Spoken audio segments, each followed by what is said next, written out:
36. 페이지 이미지 생시 뇌리 재현 초기 단계 경험담 2.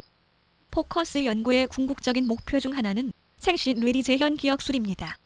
그러고 보니 눈을 감고 뭔가를 떠올리려고 생각하면 뭔가 선명하게 뇌리에 떠올려지는 것이 어렵지 않은 것을 알 수 있습니다. 일반 이미지는 쉽지만 문자가 인쇄된 책이어야 하니 좀 난이도가 있다고 할 수 있는데 이것 역시 각종 포커스를 많이 하다 보면 어렵지 않다고 생각할 수 있습니다. 이것이 잘 되는 때가 바로 아침에 깨었을 때, 그것도 개운하게 깬 상태가 아닌 잠을 좀 더 자는 것이 좋을 것 같이 깬 상태입니다. 이런 때 페이지 이미지 생시 뇌리 재현을 시도하는 것입니다. 이 3포토 포커스라고 암시한 후 계속 시도하는데 페이지가 아닌 일반 영상이 언뜻 보이다가 어느덧 신문 인쇄면이나 참고서 같은 것이 흐릿하게 보이기 시작하는 것입니다. 되는구나 하고 좀 더 밀어붙이니 좀 더 선명하게 보이기도 했습니다. 좀 놀라면 사라지고 해서 어떨게 하면 길게 할 수 있을까 고민도 했습니다. 역시 반수면 상태라고 하는 것이 맞을 것 같은데 나중에 완전히 깨어나면 방금 전엔 좀 다른 느낌이 드는 것입니다. 그렇지만 나의 통제하에 이루어진 것은 맞으니 의식의 작용으로서 의미가 있다고 할 수 있습니다. 이것이 명상 상태라고 할 수 있습니다.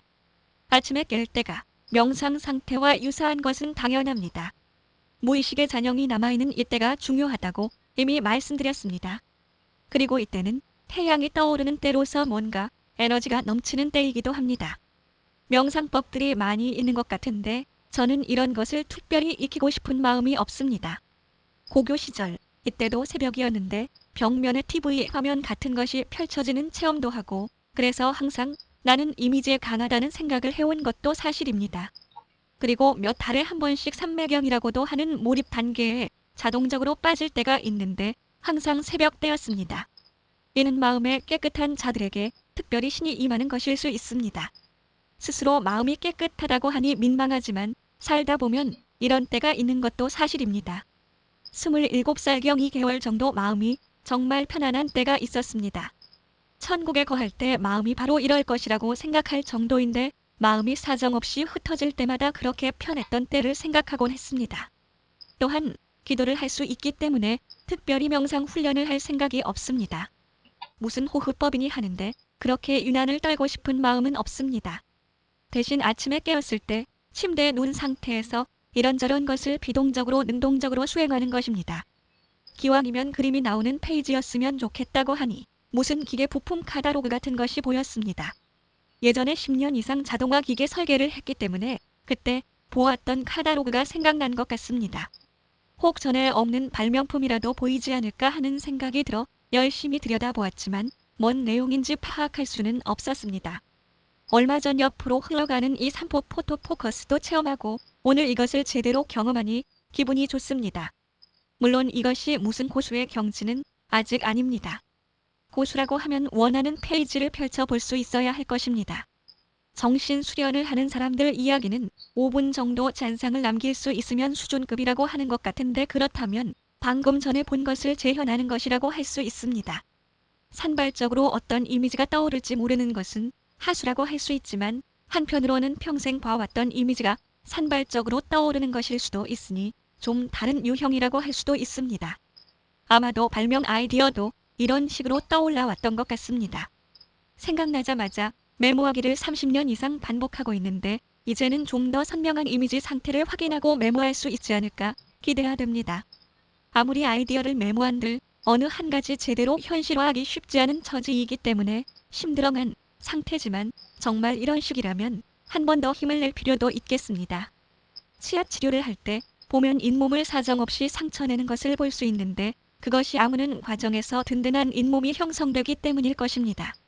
우리 두뇌도 어떤 방법으로든 한번 휘저어 놓는 것이 좋을 것입니다. 태풍이 유익한 이유는 바다를 한번 뒤집어 놓아야 물고기들의 먹이인 플랑크톤이 떠올려 생태계가 정상화되기 때문이라고 들었습니다. 크롤 포커스에 의한 급속 안구 운동이나 전방 후방 초점 이동 포커스 역시 두뇌를 휘저어 놓는 좋은 방법이 된다고 생각합니다. 이런 포커스 수련을 아침에 깨었을 때 하면 혹 생시 뇌리 재현에 유익할지 모르겠습니다. 수억장도 더 될 두뇌에 저장된 이미지들을 원하는 모습으로 형태화하여 볼 수 있다면 그리고 그것이 발명에 해당된다면 대단한 일이 될 것입니다. 아이웰은 특별히 물품 이미지가 많이 나오는 포스터 1만여 장을 겹쳐보는 것으로 융합 발명이 가능하도록 한 제품도 있습니다. 이미 제작된 아이웰 제품들은 하나하나 보면 별것 아닌 것도 같지만 이렇듯 새로운 개념이 도출될 때마다 그 가치가 배증되는 것을 알 수 있습니다.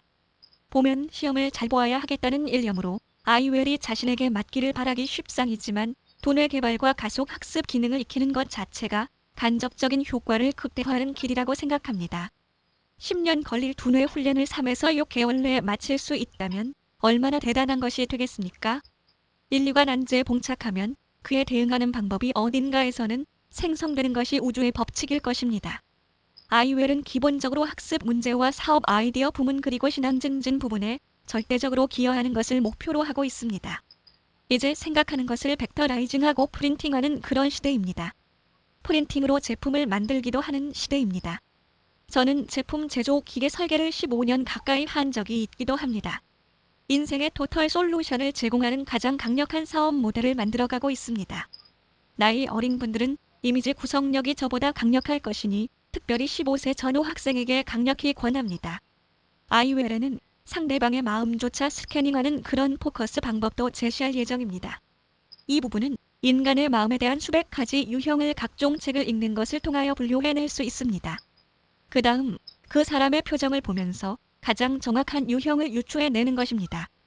대통령감이 되려면 20여 명의 얼굴을 쭉 스캐닝하면서 각각의 마음이나 심리 유형을 읽을 정도는 되어야 할 것입니다. 아이웰은 점점 더 재미있는 세계로 돌진하고 있습니다.